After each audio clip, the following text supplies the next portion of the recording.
Also, I guess you could make a comparison to the United States. You mentioned earlier how the executive branch is getting more and more powerful.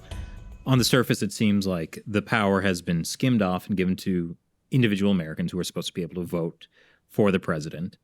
But, you know, who is the president? Well, it needs to be somebody who is backed by one of the two massive political parties that have their own interests. And then that person has tremendous power, but that's still just an extension of whatever party he's a part of.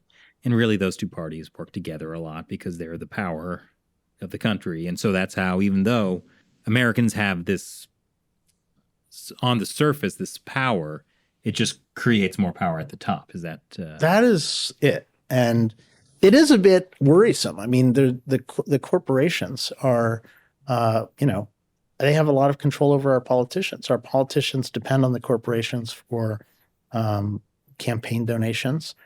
Those corporations are making a lot of money in China. So whoever wins, Democrat or Republican, there's this huge corporate influence over our president, especially over the Treasury Secretary, to maintain that trade.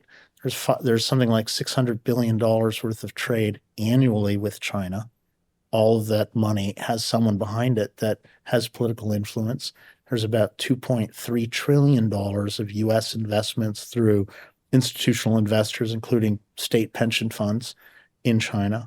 All of that money has someone behind it trying to protect it from any kind of instability in the U.S.-China relationship. So we've put all of our power up into our leadership, and supposedly we have control over that leadership through our votes. But, the big corporations, the big money interests have at least as much power as we do as voters. That's in part why there's not much governmental resistance to the growth of China's power. We just don't see today the government doing what it should do, what it must do to stop the growth of CCP power.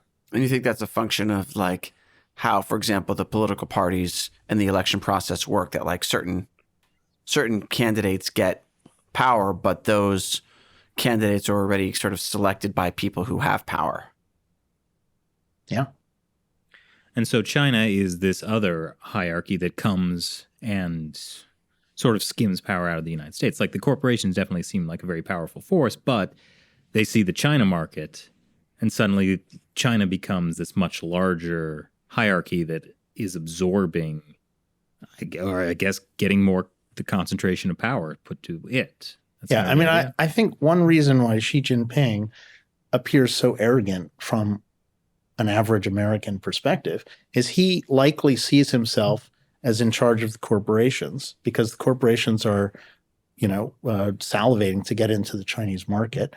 And he thinks the corporations are in charge of Biden. So he's two levels above Biden.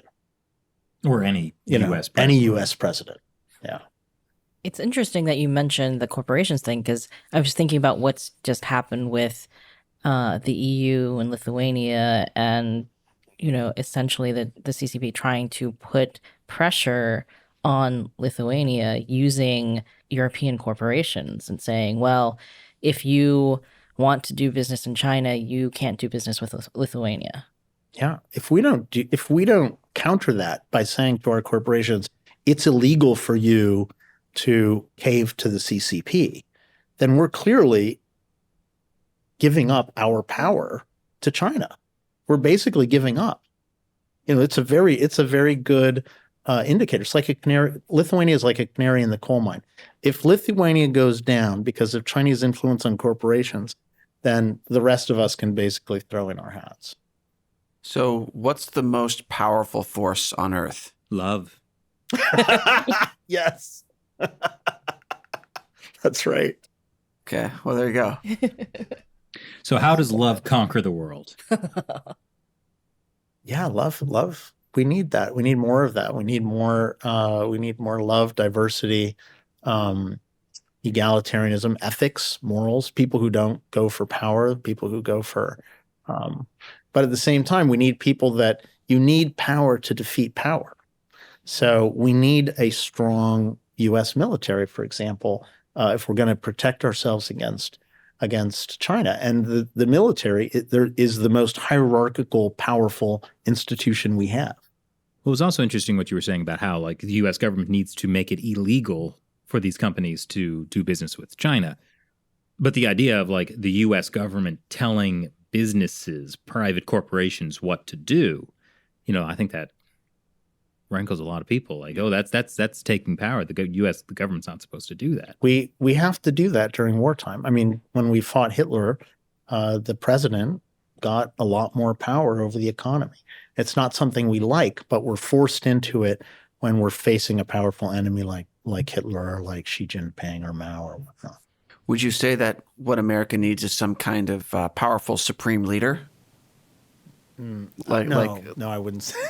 I wouldn't say well, that. Well, let's devil's advocate. What if Okay. I were like a supreme leader? Like how would I, as someone who has absolutely no power at all, how would I tap into the concentration of power and become The supreme leader.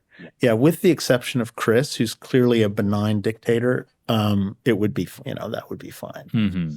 Mm-hmm. Well, I don't think Chris ever claimed to be a benign dictator. No, but I've been very open about my willingness to kill.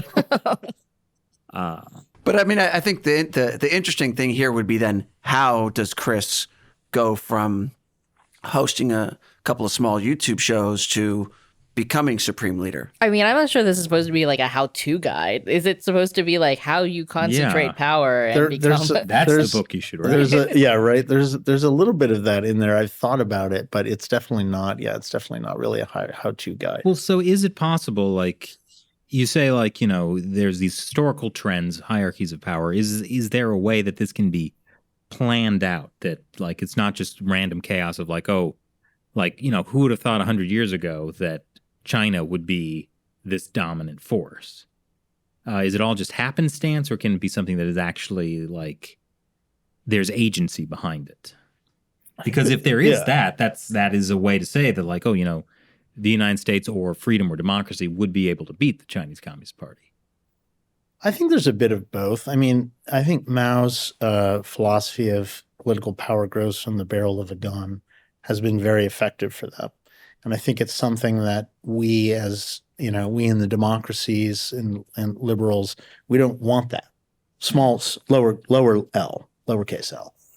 We don't want that. We don't believe in that. We want freedom. We want free markets. We want freedom of speech. We want, we love freedom. This is what it's all about. Right. Power grows from the barrel of all of us having our own guns. Yeah, actually, that's true.